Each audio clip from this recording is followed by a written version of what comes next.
전 시간 내용을 잠시 살펴보겠습니다.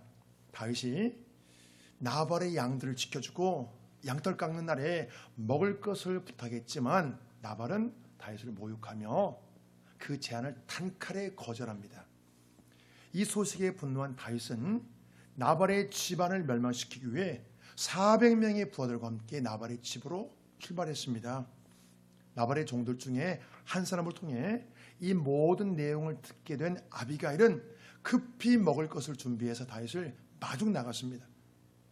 다윗과 마주친 아비가일은 나귀에서 내려 그의 얼굴을 땅에 대고 남편의 죄를 자신에게 돌릴 것을 간청했습니다.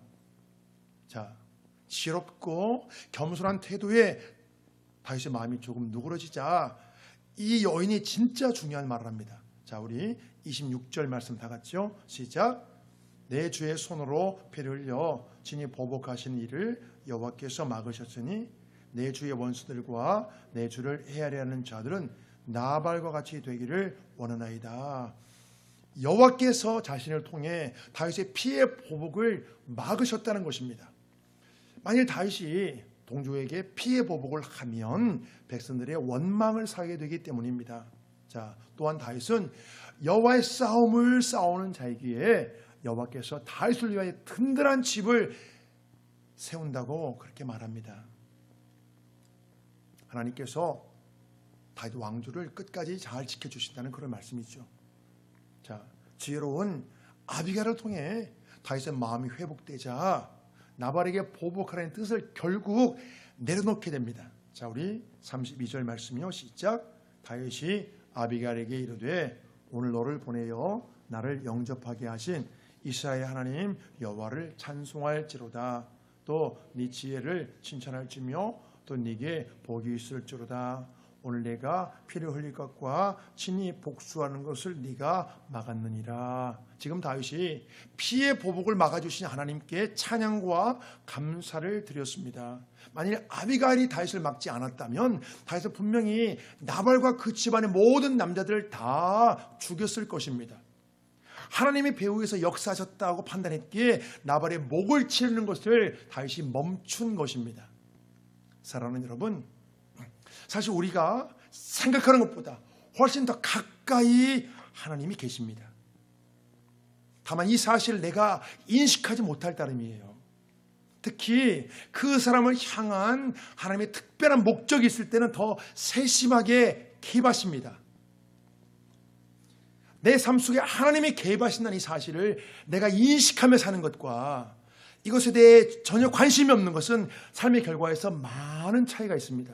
사랑하는 여러분, 내 삶 속에 하나님이 개입하신다는 것을 인식하며 사십니까? 아니면 이 사실에 대해 전혀 무관심하십니까? 어떠십니까? 때로 하나님이 내 삶의 방향을 바꾸시기 위해 적극적으로 개입하시고 뭔가 사인을 주실 때가 있습니다. 다윗처럼 이 사인을 깨닫고 삶의 방향을 바꾸는 사람이 있는가 반면에 나발처럼 모든 것을 무시하고 내 생각대로 직진하는 사람도 있습니다. 사람은 그 누구나 순간적으로 분노할 수 있고 잘못된 방향으로 나가려 할 수도 있습니다. 중요한 것은요, 조언이나 가르침을 통해 나의 문제에 대해, 나의 잘못된 점에 대해 깨닫는 것입니다. 평소에 하나님을 의식하며 사는 사람과 내 마음대로 사는 사람은 분명한 차이가 있습니다. 다윗이 평소에 하나님을 의식하며 살았기에 모든 것을 빠르게 파악하고 나발에 대한 피해 보복을 내려놓을 수 있었습니다. 하나님을 의식하며 사는 사람, 내 마음대로 사는 사람. 이 아비가일의 말이 이치적으로 맞다고 해도 다윗이 그녀의 말을 듣고 자신의 뜻을 내려놓는 것은 쉽지 않습니다. 왜 쉽지 않죠? 내가 보복하려는 나발의 아내이기 때문이에요. 내가 죽이고 싶은 자의 아내잖아요. 쉽지 않은 거예요. 그녀의 말을 듣고 내 뜻을 내려놓는 것은. 물론 이 여인이 다윗의 발 앞에 엎드려 매우 겸손하고 지혜롭게 말했지만 중요한 것은요, 다윗이 이 여인의 말을 수용했다는 것입니다. 내가 죽이고 싶은 그 사람이 아내의 말을 수용했어요. 다윗은 과거에 동굴의 뒤를 보러 들어왔던 사울을 죽이자는 부하의 말은 거절했습니다. 왜 거절했죠? 그 제안을 하나님의 말씀에 비추어 보니 잘못되었기 때문이에요. 여호와께서 기름 부은 사울 왕을 죽이는 것을 여호와께서 금하신다는 것입니다. 하나님이 기름 부었기 때문에 하나님이 처리하신다는 거예요. 그 왕을 내 손으로 치는 것을 하나님이 금하신다는 거예요. 말씀에 비춰보니까 잘못되는 거예요. 그래서 부하들의 제안을 거절했습니다. 그렇습니다. 다윗의 전체 삶의 궤적을 보면 실수와 잘못이 있습니다. 분명히 다윗이. 그렇지만 말씀의 가르침 앞에서는 언제든지 순종했습니다. 다윗은. 여러분 이게 중요한 거예요. 실수와 잘못이 있지만 말씀의 가르침 앞에서는 언제든지 다윗은 여러분 순종했어요. 다윗은 말씀을 잘 분별하는 귀를 소유했기에 그 많은 사람들에게 대대로 칭송받는 왕으로 남게 된 것입니다. 다윗. 인류 역사상 가장 위대한 왕을 다윗이라고 다 인정합니다. 다윗은 말씀을 기준으로 삼아 마땅히 듣고 받아들여야 할 것을 그대로 수용했다는 것입니다. 말씀을 기준 삼아. 심지어 꽁꽁 감추어진 간음죄와 살인죄를 지적하는 나단 선지자의 책망도 기꺼이 수용했습니다. 한번 보시겠습니다. 사무엘하 12장 13절 시작.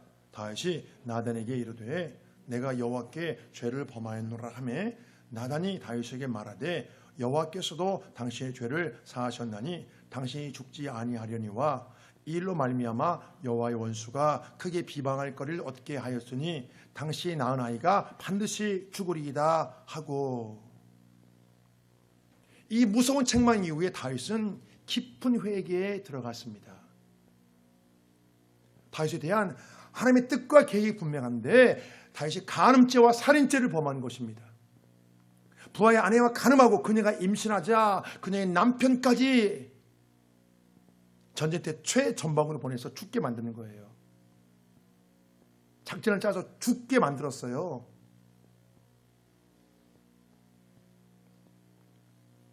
그래서 간음한 여인 바세바 사이에 임신한 그 아이가 죽는다는 거예요.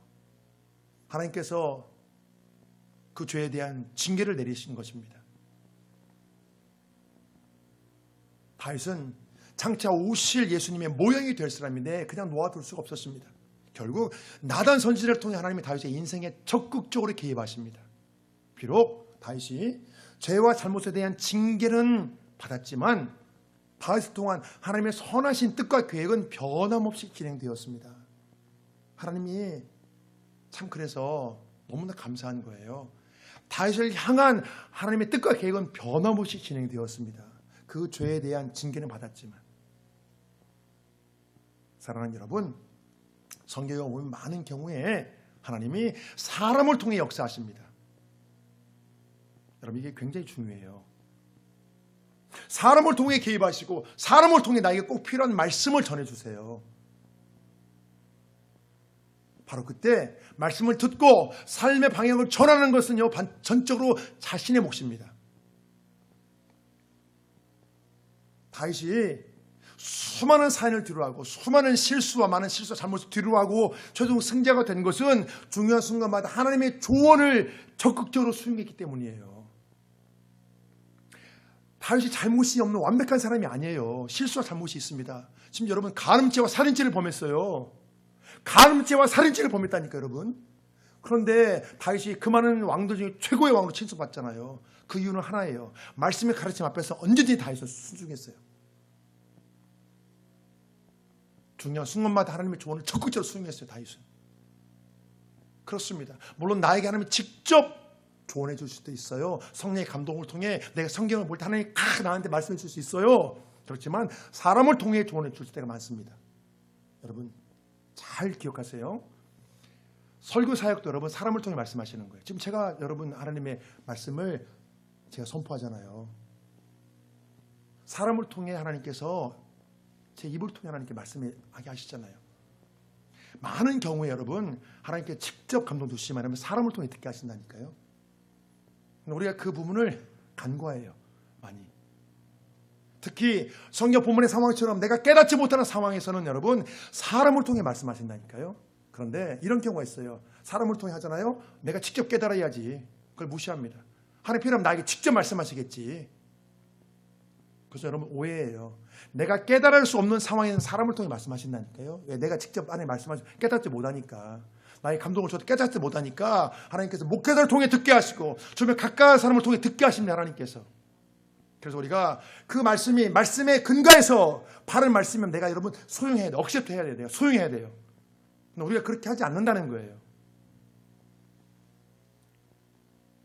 하나님께서 내가 깨달을 수 없는 상황에서 사람을 통해 말씀하셨을 바로 그때 들을 수 있는 귀를 가진 자가 얼마나 복된지 몰라요. 그래서 주님이 이렇게 말씀했습니다. 자, 마태복음에 나오고 요한계시록에 나오는 말씀 함께 읽습니다. 시작. 귀 있는 자는 들을지어다. 귀 있는 자는 성령이 교회들에게 하시는 말씀을 들을지어다. 귀 있는 자는 들을지어다. 이 말씀이 성경에 여러 번 반복해서 나옵니다. 귀 있는 자는 들을지어다. 말씀에 근거한 조언과 가르침을 듣고 깨달을 수 있다는 것은 엄청난 복이에요. 이게 복. 한 사람의 구원 문제뿐만 아니라 이 땅에서 겪는 생사화복의 문제도요. 결국 듣고 깨닫는 귀를 갖는 문제와 깊은 관련이 있어요. 여러분 그렇잖아요. 구원도 듣고 깨달아야 되잖아요. 근데 이 땅에 겪는 생사화복의 문제, 이 문제도 듣고 깨닫는 이것과 여러분 깊은 관련이 있다는 거예요. 똑같은 말씀이 여기 선포돼도요. 다 달라요. 듣고 깨닫는 것이. 다윗이 아비가일의 때에 맞는 행동에 대해 계속 칭찬합니다. 자, 34절이요. 오늘 본문 시작. 나를 막아 너를 해하지 않게 하신 이스라엘 하나님 여호와의 살아계심을 두고 맹세하노니 네가 급히 와서 나를 영접하지 아니하였더라면 밝은 아침에는 과연 나발에게 한 남자도 남겨두지 아니하였으리라 하니라. 만일 이 아비가일의 신속한 대처가 없었다면 나발 가문은 다음날 아침에 멸망당했다는 것입니다. 물론 이 모든 배후에서 하나님이 아비가일의 마음을 움직이셨지만 나를 위해 쓰임받는 그 사람을 칭찬한 것은 당연합니다. 바로 그때 그가 순종했기에 내가 그 은혜를 누리는 것입니다. 사랑하는 여러분, 하나님께서 나를 돕기 위해 쓰시는 사람이 있거든요. 그 사람을 칭찬하고 그 사람께 감사하는 마음을 품는 거 여러분 당연한 거예요. 그것은요. 하나님이 역사하시지만 내가 가질 그런 마음은 그 사람을 칭찬하고 감사하는 마음을 갖는 것입니다. 왜? 바로 그때 그가 순종했기에 내가 그 은혜를 누리는 거잖아요. 성경은 때의 중요성에 대해 말하기 위해 범사에 기한이 있고 천하만사가 다 때가 있다고 말씀합니다. 사실 때를 잘 분별하는 지혜는요. 세상상 모든 일에 다 여러분 정말 필요하고 중요한 일입니다. 때를 잘 분별하는 일. 그래서 이 때의 중요성을 말하기 위해 사람들은 보통 뭐라고 말을 하죠? 모든 일은 타이밍이 중요해 이렇게 말하잖아요. 모든 일은 타이밍이 중요해요. 여러분 그렇습니다. 사업도 그렇고요. 남녀 간에 사귀는 문제도 그렇잖아요. 제가 교회 생활 해봐도 그래요. 정말 타이밍이 여러분 중요해요. 딱 그 순간 딱 그걸 해야 돼요. 딱. 모든 게 다 그렇습니다. 자, 그렇습니다. 이 땅에서 무엇을 하는지 여러분 타이밍이 중요한데요. 특히 하나님께 쓰임받는 사람은요. 적절한 때의 분별이 정말 중요해요. 나에게 감동을 주시고 뭔가 확실한 사인을 주시는 바로 그때의 행동이어야 되기 때문이에요. 우리가 때를 잘 분별하는 지혜는요. 그 어떤 지혜보다 소중하고 그 어떤 능력보다 여러분 귀합니다. 때를 잘 분별하는 지혜. 태초에 시간을 만드신 하나님이잖아요. 하나님은 시간을 만드셨잖아요. 그래서 하나님은 여러분 적절한 때를 통해 역사하세요. 때를 통해. 이 때의 중요성을 모르는 사람은요. 결코 값지게 쓰임받을 수 없어요. 왜 그럴까요? 왜 쓰임받지 못하죠? 내가 하나님보다 앞서가도 안 되고 뒤쳐도 안 되거든요. 내가 앞서가면 실수하게 되고 내가 게을러서 뒤쳐지면 그 일을 성취하지 못합니다. 그때 하지 않으면 그 일은 못하는 거예요. 근데 앞서가면 실수해요. 그래서 이 때의 분별이 참 중요합니다. 하나님이 사인을 주셔서 바로 그때 신속하게 움직여야 돼요. 그때 바로 딱. 나발의 아내 아비가일이 다윗의 피해복을 멈추고 집에 돌아와 보니 나발이 크게 취해 있었습니다. 자, 오늘 보면 36절이요. 시작. 아비가일이 나발에게로 돌아오니 그가 왕의 잔치와 같은 잔치를 그의 집에 배설하고 크게 취하여 마음에 기뻐함으로 아비가일이 밝은 아침까지는 아무 말도 하지 아니하다가 이 나발이 진짜 왕인 다윗은 대접하지 않고 자신은 왕과 같은 잔치를 벌였습니다. 사실 다윗과 그의 부하들 대접하는 것은요 하나님의 뜻에 합한 귀한 선행입니다. 그렇지만 나발은 마음이 높아졌기에 다윗에 대해 전혀 분별하지 못했습니다. 나발은 평소에 하나님의 뜻과 계획에 대해 전혀 관심이 없었기 때문이에요. 그저 내 눈에 보이는 지금 현재 상황이 전부 다입니다. 그래서 다윗을 모욕하고 조롱하고 무시했잖아요. 사랑하는 여러분, 사람의 지혜와 분별력, 많은 사람이 지혜와 분별을 갖기를 소유하거든요. 아니 소망하거든요. 다 소망하잖아요. 내가 좀 지혜로우면 좋겠다. 분별이 있으면 좋겠다. 그런데요. 사람의 지혜와 분별은 결국 그가 얼마나 하나님의 뜻과 계획에 관심이 있는가. 여러분, 이것과 깊은 관련이 있습니다. 하나님의 뜻과 계획에 얼마나 관심이 있는가. 여러분, 여기에서 지혜가 나오고 여기서 분별력이 나오는 거예요. 내 욕심으로 여러분 지혜가 생기지 않습니다. 내 욕심으로 분별력이 생기지 않아요. 욕심이 가득 차면 여러분 미련하게 되거든요. 그래서 내가 평소에 얼마나 하나님의 뜻과 계획에 관심이 있는가, 그거하고 지혜하고 분별력하고 여러분 100% 비례해요. 이게. 그래서 아비가일이 그토록 지혜가 있는 반면에 나발은 그토록 미련한 거예요. 아비가일은 하나님의 뜻과 계획에 관심이 많거든요. 그래서 다윗을 뭐 알아보잖아요. 그러니까 지혜로운 것이고, 나발은 자기 욕심에 취해 있으니까 미련한 것입니다. 나발이 대형 사고를 쳐놓고 뒷수습은 그의 아내 아비가일의 몫입니다. 미련한 자는요 사고를 쳐놓고 무엇이 문제인지 깨닫지를 못해요. 미련한 나발의 관심은 오직 자신의 쾌락과 육적인 만족뿐인 거예요. 그래서 자신의 쾌락과 육적인 만족뿐인 사람들은 대부분 다 미련하고 어리석어요. 대부분 자기밖에 모릅니다. 그러니까 미련한 거예요. 사실 지금 이 시대에도 많은 사람들이 나발처럼 살고 있어요. 장차 하나님 이 세상을 어떻게 이끌어 가실지 전혀 관심이 없습니다. 하나님 이 세상을 어떻게 이끌어 가실지 여러분 관심을 갖고 계십니까? 어떻게 이끌어 가실지 관심이 없어요.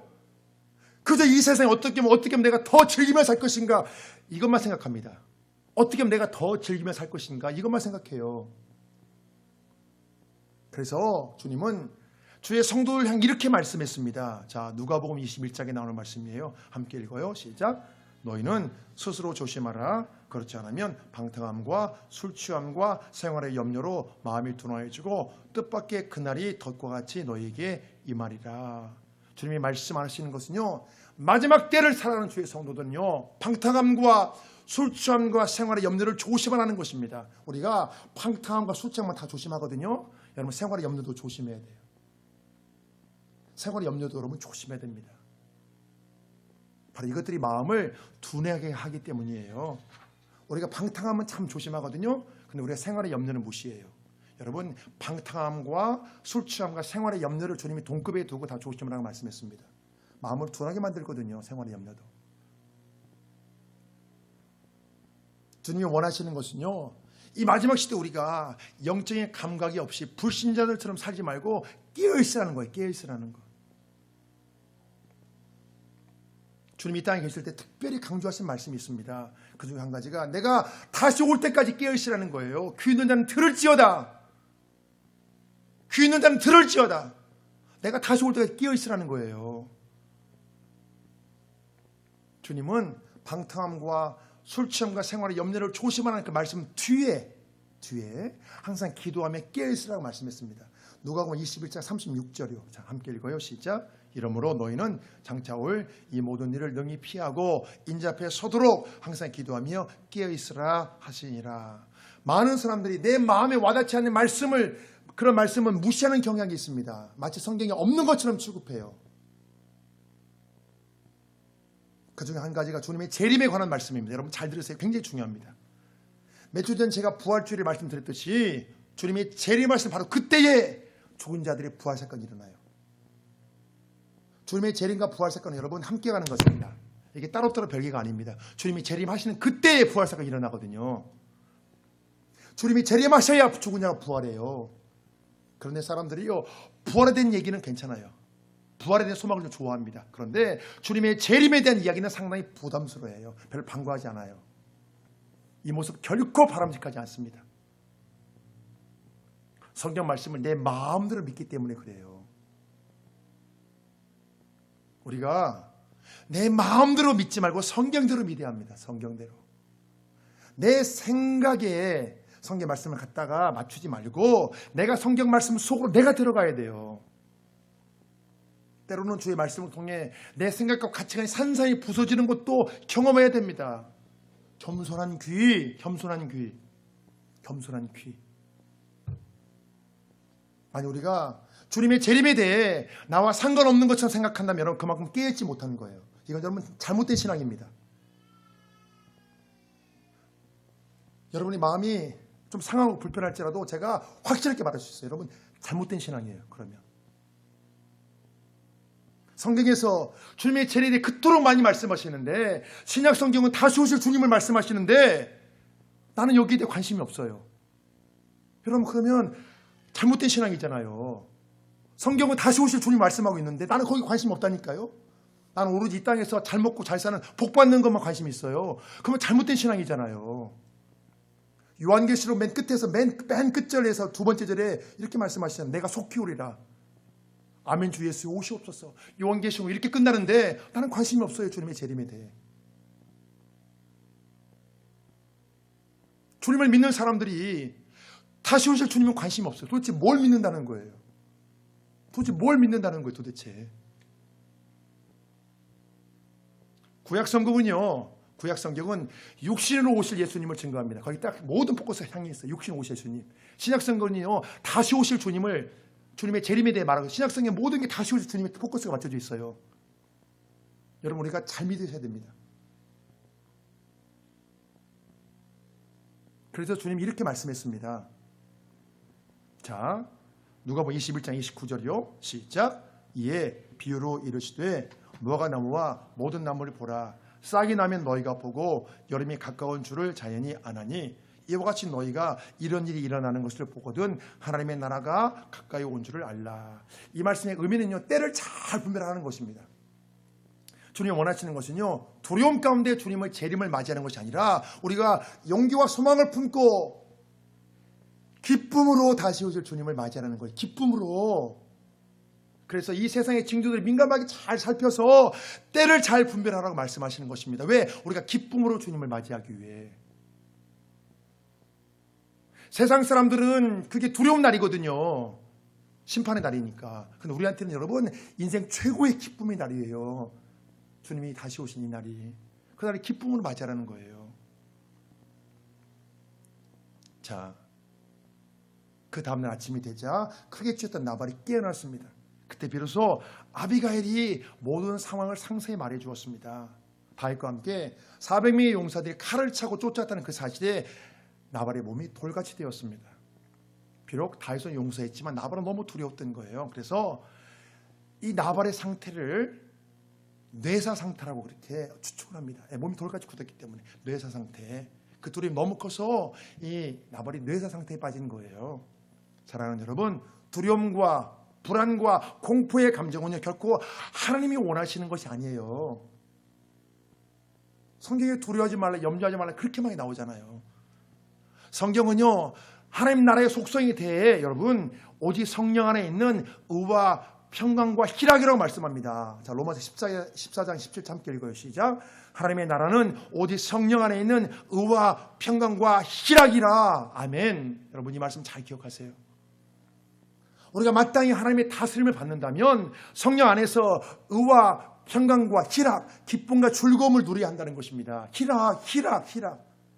기쁘리 즐거울 락, 기쁨과 즐거움, 의와 평강과 기쁨, 즐거움. 여러분 얼마나 좋아요 이게. 생각만 해도 좋잖아요. 평강, 기쁨, 즐거움 이걸 우리가 누리길 하나님께서 원하신다는 거예요. 이게 하나님 나라 속성이에요.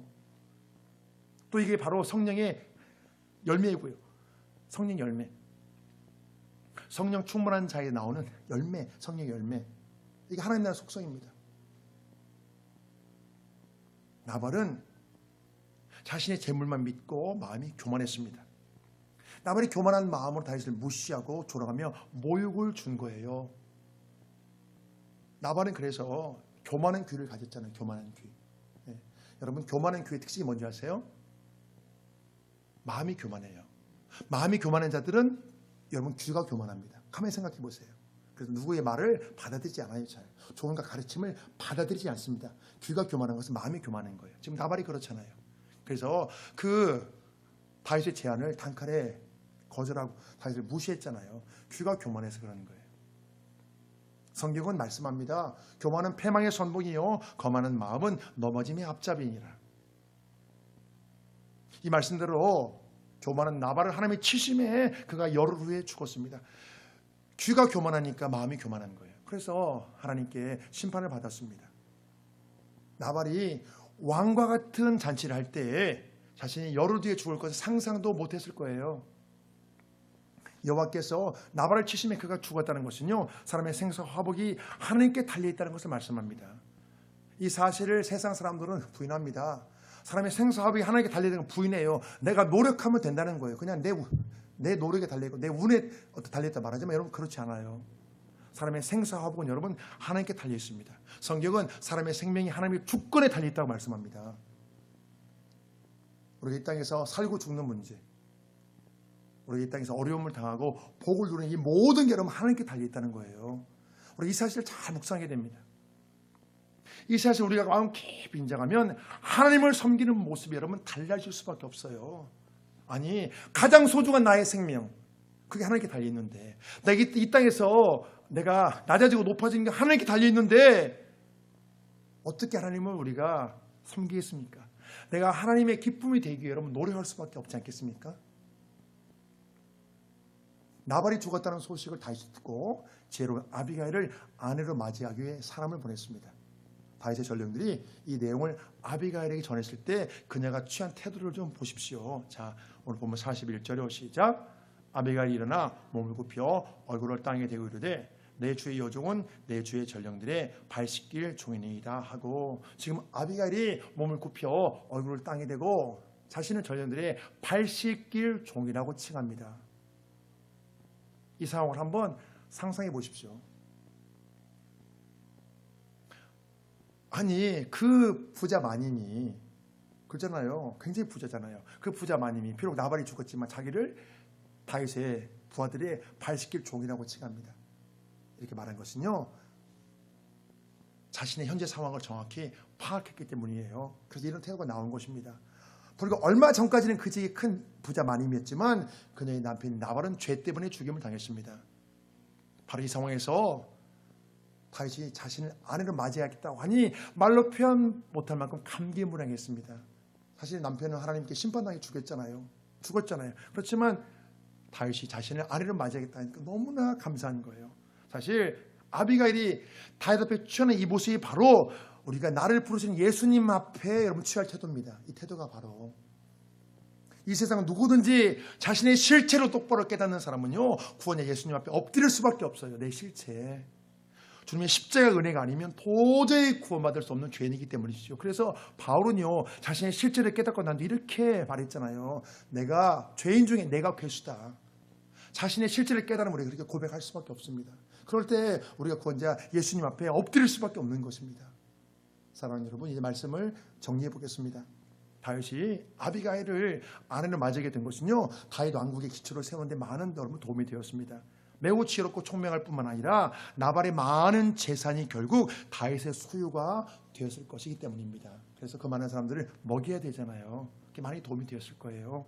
자, 다윗이 말씀에 근거한 아비가일의 조언을 듣고 삶의 방향을 바꾸기에 이 엄청난 복을 누린 것입니다. 다윗이 그녀의 조언을 하나님의 가르침으로 받아들인 것은요 우리가 평소에 이 모습을 보고 우리가 배워야 할 것은요 평소에 하나님을 철저히 의식해야 된다는 것입니다. 다윗은요 평소에 하나님을 철저히 의식하며 살았기에 그녀의 조언을 하나님의 조언으로 하나님의 가르침으로 받아들인 것입니다. 그래서 우리가 적절한 때에 하나님의 조언을 통해 삶의 방향을 바꾸면 반드시 하나님이 여러분 좋은 것들을 주십니다. 나발은 생사화복을 주관하신 하나님에 대해 관심이 없었습니다. 그 결과 많은 재물을 소유하며 왕과 같은 잔치를 했지만 결국 공의 하나님께 심판을 당했습니다. 그가 교만한 귀를 가진 결과지요. 성경에서 나발은 미래라는 부자를 상징하는 대표적인 인물입니다. 자, 사랑하는 여러분, 한 사람 인생에서 가장 중요한 것은요, 역사의 주관자이신 하나님에 대해 바르게 아는 것입니다. 바로 이것이 그의 인생을 결정하기 때문이에요. 그래서 성경이 이렇게 말씀합니다. 자, 사무엘상 2장에 나오는 말씀이요. 시작. 여호와는 죽이기도 하시고 살리기도 하시며 소홀에 내리기도 하시고 거기에서 올리기도 하신도다. 여호와는 가난하게도 하시고 부하게도 하시며 낮추기도 하시고 높이기도 하신도다. 그렇습니다. 하나님은 전능하시기에 모든 것이 가능하십니다. 우리가 진실로 하나님의 도우심을 받고 싶다면 다윗처럼 겸손한 귀를 여러분 소유하셔야 됩니다. 겸손한 귀. 다양한 방법으로 말씀해 주실 때 내가 깨우쳐서 삶의 방향을 전환해야 되기 때문입니다. 특히 내가 깨닫지 못하는 상황에서는요, 사람을 통해 하나님이 내 인생에 개입하시고 사람을 통해 말씀하십니다. 여러분, 사람을 통해 말씀하시죠. 언제요? 내가 깨닫지 못할 때는요. 사랑하는 여러분, 귀 있는 자는 들을지어다. 귀 있는 자는 들을지어다 주님이 말씀했습니다. 말씀에 근거한 조언과 가르침을 내 것으로 소화하는 복된 귀를 소유하시기를 사모하십시오.